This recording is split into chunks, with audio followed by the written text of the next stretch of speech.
Hello, my name is Brett Jobin, and I'm a senior at Northwood University, and I'm going to give you an overview of the book, The Protestant Ethic in the Spirit of Capitalism by Max Weber.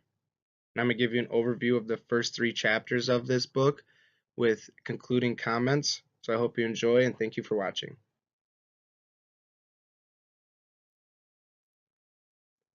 Little background information on Max Weber himself. He was born April 21st, 1864 in Germany, and he died June 14th, 1920 in Germany. He was a German sociologist and a political economist, and his main work was his profound influence on sociological theory, which stems from his demand for objectivity and scholarship and from his analysis of the motives behind human action. Weber is considered to be arguably the foremost socialist theorist of the 20th century, and Weber's wide-ranging contributions gave critical impetus to the birth of new academic disciplines such as sociology, as well as to the significant reorientation in law, economics, political science, and religious studies.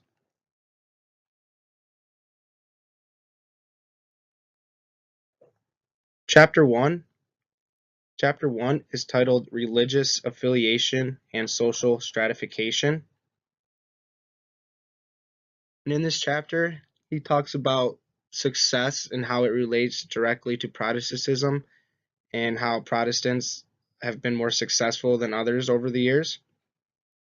And in this, Weber observes that according to statistics of countries with mixed religions, business leaders, owners, and highly skilled laborers and personnel are all almost always overwhelmingly Protestant.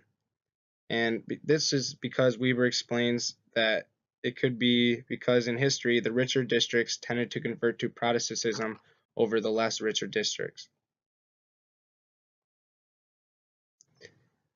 Chapter 2 Chapter 2 is titled The Spirit of Capitalism. And in this chapter, Weber talks about what it is our duty is as a citizen in a capitalist society should be. And to explain this, he uses writings from Benjamin Franklin to explain what the spirit of capitalism really means. And Franklin writes that time is money, that credit is money, and that money can beget money. Franklin encourages people to pay off all of their debts on time because it encourages the confidence of others. People should present themselves as being trustworthy at all times. Capitalist ethic does not embrace a hedonist lifestyle. Protestants believe that earning more and more money is seen completely as an end in itself, and not simply the means for purchasing and producing other goods. This irrational attitude towards money is a leading principle in capitalism.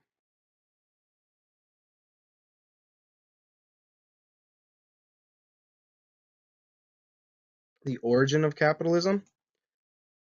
Weber argues that in order for a manner of life, in order Weber argues that in order for a manner of life conducted to capitalism to become dominant, it had to originate somewhere as a common way of life to a large number of people.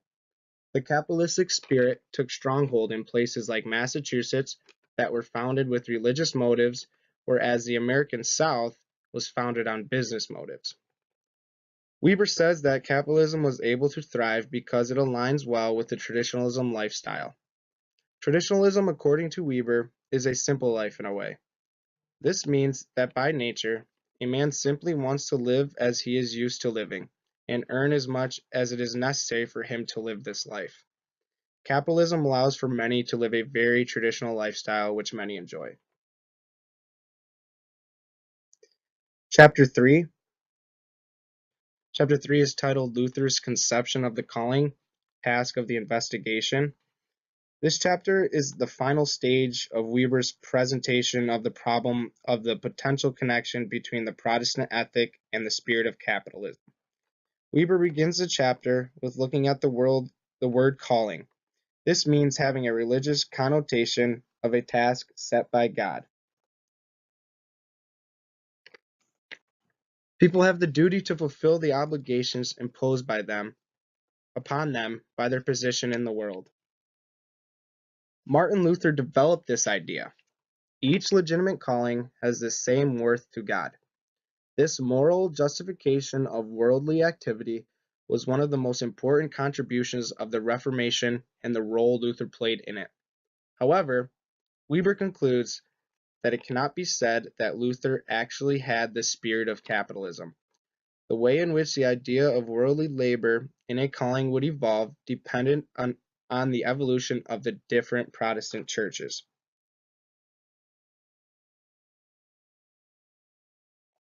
So, in conclusion, Weber's goal was to understand whether and to what degree religious forces have helped form and expand the spirit of capitalism, and what aspects of our culture can be traced to them.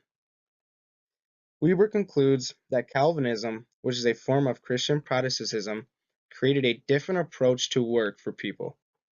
Calvinists wanted to go to heaven but knew there was only so much room for the lucky ones. They were always looking to be saved, and they looked for this through their hard work. They believed they would go to heaven if they were actually contributing to their communities through their work. Weber concludes that the need for Calvinists to reassure themselves through their industries fueled the growth of capitalism in Northern Europe, and then it spread throughout the rest of the world. Weber concludes that the capitalism came from a theological source. That concludes my presentation on the Protestant ethic and the spirit of capitalism by Max Weber. I hope you guys enjoyed it and learned a little something along the way. Thank you for watching.